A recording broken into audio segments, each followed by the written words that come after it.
Jadi kita harus sadar bahwa tidak ada negara yang maju, apalagi kemajuannya dalam waktu relatif singkat, yang tidak menguasai teknologi. Siang ini kita bertemu dengan beliau adalah Dirjen Iptek Dikti, Profesor Gufron, dan saya kira menarik sekali karena beliau ini bertanggung jawab untuk bagaimana Indonesia ke depan kaitannya dengan SDM. Kita ketahui bahwa Bapak Presiden Jokowi sudah mengagendakan bahwa SDM menjadi satu prioritas pada masa-masa ini. Nah, kita ingin tahu konsep beliau karena beliau inilah yang akan bertanggung jawab juga terhadap bagaimana Prof. Gufron kaitannya dengan konsep sumber daya manusia ini. Baik, Mas Soto, saya kira ini bagus sekali karena Presiden di dalam pidato 14 Juli kemarin tentang visi Indonesia, selain infrastruktur kan menekankan tentang SDM ini. Jadi yang ditekankan itu ada 3 hal.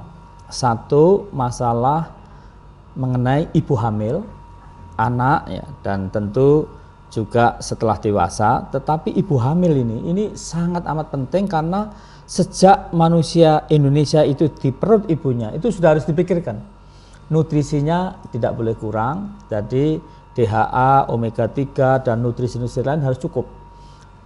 Kalau seorang ibu harus menyusui paling tidak 2 tahun. Ada kolostrum ya, yang memiliki daya tahan tubuh luar biasa gitu. Jangan sampai lahir kurang berat badan, kemudian jadi stunting.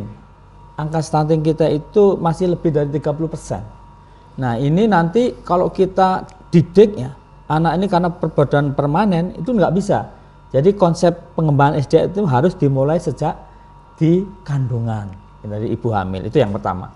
Yang kedua, bagaimana kualitas pendidikan dan juga mengenai vokasi. Jadi pendidikan itu jangan sampai kita hanya terjebak pada simbol kesarjanaan dan ijazah, tapi harus ke arah kompetensi dan kemampuan ya. Selain nanti karakter yang kita hasilkan manusia-manusia unggul gitu. Nah, maka pendidikan ini kita tekankan pada vokasi, kemudian nanti linkage atau terkait berhubungan dengan industri dan kebutuhan pembangunan. Jadi pembangunan itu butuh apa, maka perguruan tinggi harus menghasilkan apa yang relevan gitu. Jadi match lah gitu. Itu yang kedua. Yang ketiga, bahwa Indonesia itu memiliki potensi dan talenta tidak saja di Indonesia tapi di berbagai negara, dan ada orang-orang Indonesia yang sukses di luar negeri. Maka juga pidato Presiden mengarahkan tentang manajemen talenta diaspora. Nah, maka Kementerian Ristek sudah sejak 2016 ini mengadakan satu bagaimana transfer dan kolaborasi antara potensi-potensi talenta-talenta orang Indonesia di luar negeri dengan dalam negeri. Itu mereka tidak saja kemudian bisa merajut kebangsaan karena dianggap negara hadir di mereka yang tidak dalam tanda pernah disapa dulu-dulunya atau kurang lah disapa. Kemudian mereka hadir bisa mentransferkan knowledge dan skill serta teknologi ke Indonesia, sehingga ini nanti untuk bermanfaat pembangunan. Metode ini rupa-rupanya Korea, kemudian RRC yang perkembangannya luar biasa akhir-akhir ini bahkan bersaing dengan Amerika sekarang. Itu rupa-rupanya juga begitu, ya, manajemen talenta ini. Nah, tentu Kemenristek Dikti, ya khususnya sumber daya Iptek Dikti, ini memikirkan bagaimana SDM di Indonesia itu tidak kemudian diarahkan dengan sembarangan, tapi didesain. Kami sudah selesai mendesain, pamannya kemarin pemerintah menekankan infrastruktur. Kami sudah menghitung sampai tahun 2024-2030 kebutuhan tenaga infrastruktur itu berapa. Contohnya teknik sipil berapa, untuk D3-nya berapa. Ya. Ini sudah kami hitung semua. Sehingga perguruan tinggi dalam membuka program studi harus matching. Termasuk kita sekarang punya MRT, punya LRT. Nah, sekolahnya mana? Yang menghasilkan nanti untuk maintenance ya, pemeliharaan siapa, pengembangannya siapa. Nah, sekarang kita sudah ada juga di Madiun untuk politeknik ya, perkereta apian. Tapi MRT-nya bagaimana? Jangan sampai nanti listriknya macet berhenti di bawah tanah, Di bawah ya, tanah, kayak gini. ya. Jadi listrik mati sudah harus ada skenarionya untuk tidak terpengaruh. Jadi transport di jalan ini memerlukan SDM yang expert di situ. Nah, ini kami sudah bikin tuh. Kami pikirkan ya. Jadi untuk bidang transportasi ini berapa ahlinya? Bidang apa saja yang terkait. Nah, ini sudah kami susun, bukunya tebel-tebel. Ya. Sampai kemudian guru, ini mohon maaf, guru ini itu kita setahun menghasilkan lebih kurang 250.000 guru, tapi yang terserap menjadi guru profesional kurang dari 20%. Nah, ini pertanyaan besar sebetulnya, gitu. Iya, saya kira ini menarik nih. Ternyata ada beberapa hal yang perlu dipetani lagi ya, dijelaskan lagi. Nah, Prof, kaitannya dengan tadi diaspora tadi, itu menarik ya. Berapa sih jumlah yang ada di tenaga-tenaga kita yang berada di sekolah perguruan tinggi terkenal di dunia? Ya, kalau yang mahasiswa itu bisa ribuan. Artinya dia S3 atau postdoc di sana ya. Tapi kalau yang menjadi profesor ya di sana itu ratusan. Jadi tapi hampir ya seribuan juga. Dan itu mereka memiliki kapasitas, tidak hanya kapasitas individunya yang luar biasa, tetapi teknis penguasaan teknologi dan akses memanfaatkan fasilitas lab yang canggih ya.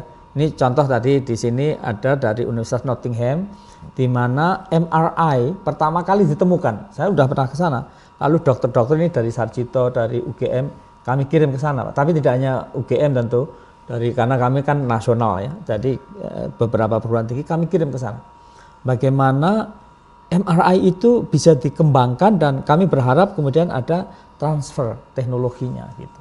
Iya, jadi ketika kemudian terjadi transfer teknologi tadi, masalah-masalah kait dengan katakanlah infrastruktur teknologi di tempat kita untuk riset dan seterusnya, apakah juga sudah mencukupi, Bro? Oh, sekarang belum ya, tetapi kita sudah menyadari itu. Jadi kita harus sadar bahwa tidak ada negara yang maju, apalagi kemajuannya dalam waktu relatif singkat, yang tidak menguasai teknologi. Negara yang maju, yang sejahtera ya, itu pasti syaratnya itu harus menguasai ilmu pengetahuan dan teknologi, seni. Ya. Jadi bagaimana kita bisa membangun yang disebut dengan knowledge based community atau knowledge based society atau knowledge based economy. Jadi ekonomi yang tidak hanya berbasis pada sumber daya alam, tapi sumber daya yang berbasis pengetahuan, teknologi. Nah, ini nilai tambahnya akan banyak. Jadi untuk itu ya tentu kita harus menyiapkan diri, SDM kita menguasai itu. Jadi itu yang kita perlukan. Ya, saya kira ini menyangkut sesuatu yang kemarin menjadi topik, Pak Prof.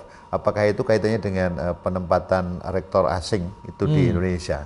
Itu apa bisa kaitannya dengan tadi konsep-konsep untuk mendukung?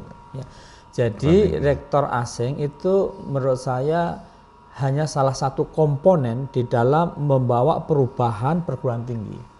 Tetapi perguruan tinggi yang bagus ya, masalah kita itu begini, tentang dosen nih. Saya udah undang dosen-dosen dari berbagai negara, terutama dosen kita yang ke sana, saya tanya, apa sih bedanya dosen luar negeri dengan dosen Indonesia? Lalu mereka, oh gajinya beda Pak, oh ininya beda, macam-macam beda. Enggak ada, satu aja, apa bedanya? Yang paling beda, oh gini Pak, kalau dosen Indonesia itu sibuknya bukan main. Sibuk sekali, semua dikerjakan, kecuali tugas fungsi pokoknya sebagai dosen, pengembangan ilmu pengetahuan teknologi, meneliti, kemudian menghasilkan inovasi baru, kemudian menulis di dalam publikasi jurnal yang bereputasi. Itu yang tidak dikerjain atau kurang dikerjakan. Jadi gitu. Apa semacam kultur kita gitu Pak? Nah itulah, maka dengan perubahan kultur akademik ya, ini yang paling penting. Jadi bukan hanya satu komponen, tapi meluas ya, termasuk sistem tata kelola perguruan tinggi dan lain-lain gitu. Ya.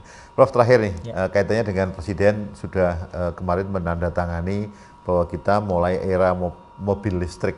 Sejauh mana IPTEK di Indonesia kaitannya dengan mungkin mobil listrik tadi. Ya, baik. Nah, sebelum ke sana kalau saya boleh menyelipkan, tapi nanti bisa berikutnya ya, mengenai konsep bedol desa di dalam peningkatan kualitas pembelajaran dan kualitas belajar ya, di Indonesia. Tapi itu nanti jilid berikutnya lah. Nah, sekarang kita kembali lagi ke mobil listrik. Nah, inovasi-inovasi di perguruan tinggi di Indonesia itu sudah cukup bagus menurut saya, terutama untuk transport listrik ini. Jadi sepeda motor listrik, ya, gesit, ya, itu inovasi dari ITS kerjasama dengan PT Garansindo waktu itu ya. Kemudian sekarang sudah mass production. Nah, mobil listrik di banyak perguruan tinggi kita, baik ITS, UGM, bahkan UNJ, UNES, Pak. Ini beberapa itu juara masuk Asia, tingkat Asia, tingkat bahkan dunia. Tetapi ya, untuk bisa menjadi mass production mobil nasional listrik itu belum. Karena ada satu link yang belum terbangun antara inovasi di perguruan tinggi dengan industri. Nah, industri ini nanti yang mampu ke arah mass production. Nah, kalau gesit tadi sudah, maka sebetulnya Indonesia itu perlu satu lagi yang menjabatani antara penelitian inovasi teknologi mobil yang ini banyak di perguruan tinggi dengan industri itu beda sekali, Pak. Kalau peneliti ya itu nggak punya jiwa entrepreneurship umumnya ya, industri yang peneliti yang bagus. Sementara industri itu hitungannya ini rugi apa untung gitu. Kalau dia lebih baik import ya, terus kemudian untung ya sudah nggak mau membiayai ini. Nah, maka perlu satu karier yang disebut dengan orang yang menguasai pemasaran dari teknologi inovasi ke arah industri. Ini yang belum ada kita. Nah, ini harus kita bangun. Saya kira begitu. Ya, saya kira itu banyak sekali yang tentu masih bisa kita gali dengan beliau. Tadi ada konsep yang bedol desa tadi juga menarik. Sebenarnya menarik juga. Baik, itu saya kira demikian bincang-bincang kita dengan Profesor Gufron. Beliau sangat menguasai betul apa-apa yang akan dilakukan mendatang. Ini sesuai dengan konsep perintah dari Presiden Jokowi di pidato visi Indonesia ke depan. Baik, terima kasih dan sampai jumpa pada topik berikutnya.